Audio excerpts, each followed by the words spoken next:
Hi investors and traders, welcome back to the channel. In this video, we will be talking about the sectors which are looking very promising, which have broken a very important barrier, right? सबसे पहले बात करेंगे Nifty और bank Nifty की। तो Nifty ने आज जो क्लोजिंग दी है, that has been extremely good, right?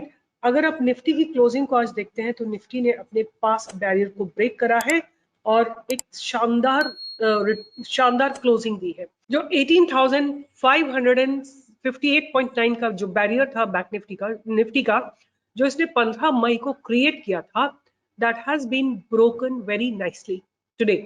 तो the closing has been very promising. और अगर हम उसी तरह बात करें बैंक निफ्टी की, अगर आपने मेरा कल का वीडियो देखा होगा तो मैंने बोला था बहुत क्लियरली कि 44,000 को टच करने बैंक निफ्टी जरूर जाएगी। एंड द सेम रीजन के साथ I gave a call option for buy in Bank Nifty to my members. अब हम बात करते हैं कि ऐसे और कौन से सेक्टर अभी क्या लगता है, स्टांस क्या लगता है। तो बैंक निफ्टी का एक बहुत मेजर रेजिस्टेंस है 40,000, जो इसका पास्ट बैरियर है, विच इज 44,150। ये अगर क्रॉस होगा तो bank Nifty all time high को क्रॉस कर जाएगा। मुझे जो देख के लगता है, सारे सेक्टर्स को देख के लगता है, मुझे लगता है कि बिल्डअप्स बहुत स्ट्रॉन्ग है। There is a probability that Bank Nifty में cross the past barrier. Bank Nifty की बात करने से पहले हम सारे सेक्टर्स की बात करते हैं। आज ऐसे सेक्टर ने जो बहुत समय से डाउन ट्रेंड में है, बहुत कंसोलिडेट कर रहा है, वो है मीडिया सेक्टर। उसमें भी एक वॉल्यूमिनस ब्रेकआउट आया है, उसके चलते जील में और पीवीआर में एक ब्रेकआउट देखने को मिला है। उसके बाद आईटी में बहुत शानदार ब्रेकआउट आया। अगर आप देखेंगे ब्रॉड सेंस में आईटी में एक हेड एंड शोल्डर पैटर्न बन रहा है। अगर आप नोटिस करेंगे तो आईटी सेक्टर में एक हेड एंड शोल्डर पैटर्न बन रहा है और आज नेकलाइन क्रॉस करके क्लोजिंग भी है। So that's again a very promising sign. और फिर उसके बाद एफएमसीजी ने बहुत बढ़िया ब्रेकआउट दिया है, पास्ट बैरियर को अच्छे से ब्रेक करा है। That is a very promising sign as far as I understand. So FMCG is given a very big breakout, and it's a very promising sign.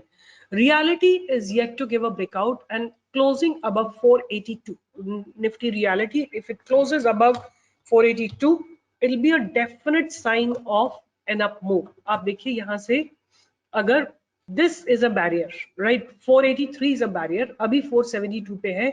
अगर ये बैरियर क्रॉस हो जाता है तो जितने भी पास I think multi year barrier जो है, इट इज 1 ईयर बैरियर जो है, वो क्रॉस हो जाएगा, तब आपको एक थोड़ा अप मूव दिखाई दे सकता है। Nifty MNC has also given a very beautiful closing today.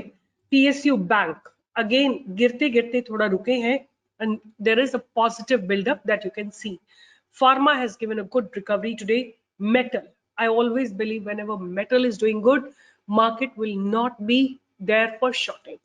आपको हमेशा याद रखना है कि निफ्टी का जो सबसे बड़ा सपोर्ट आता है वो मेटल सेक्टर से आता है। Metal has given a beautiful breakout. अगर आप नेशनल एल्यूमिनियम देखते हैं या हिंद कॉपर देखते हैं या हिंडाल्को देखते हैं, JSW steel, Jindal steel, Tata steel, सब में बढ़िया ब्रेकआउट्स आए हैं आज के दिन, फ्राइडे के दिन। और Nifty mid cap, look at the nifty mid cap, it has just broken all the past barriers and just moved up so beautifully. So that means there is a real buying coming from FIIs and DIIs. When the momentum is so high, I believe that Bank Nifty will be successful in closing above all-time high in coming week. After I think around 28, 29, 30th, it will be able to cross the all-time high. तो as of now मुझे stance बहुत positive लग रहा है, और it is because all the sectors are supporting. एक sector जो मेरे रडार पे रहेगा वो रहेगा सर्विस सेक्टर। सर्विस सेक्टर में अगेन आईटी वाली कंपनीज ही आती हैं ज्यादातर। सर्विस सेक्टर देखिए बहुत क्रूशियल लेवल पे खड़ा हुआ है। आप देखेंगे आईटी और सर्विस सेक्टर का चार्ट ऑलमोस्ट सिमिलर होता है, ऑलमोस्ट सिमिलर है। अगर आईटी और सर्विस सेक्टर में एक ब्रेकआउट आएगा तो आपको जितने भी आईटी के स्टॉक्स हैं सब में एक अच्छा खासा मूवमेंट देखने को मिल सकता है। So the sector which will be on my radar will be IT for sure, and then it will be IT के बाद में मीडिया को रडार पे रखूंगी, और एफएमसीजी। ये मेरे 3 सेक्टर्स मेरे रडार पे रहेंगे जिन्होंने आज बहुत शानदार रिकवरी दी है। And PSU banks also look ready to move for the next upward movement. जब सारे सेक्टर्स सपोर्ट करेंगे, मेटल सपोर्ट करेगा, पीएसयू बैंक सपोर्ट करेगा, प्राइवेट बैंक सपोर्ट करेगा।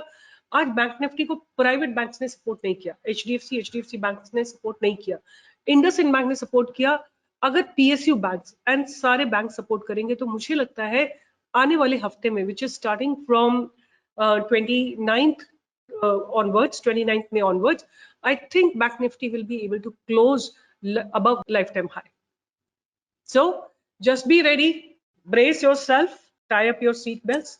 Bank Nifty is ready for a next flight up, hopefully. And Nifty has already broken the past barriers, so market looks positive in the coming week. So shorts जरा ध्यान से करिएगा market को. Every dip will be an opportunity to create long positions.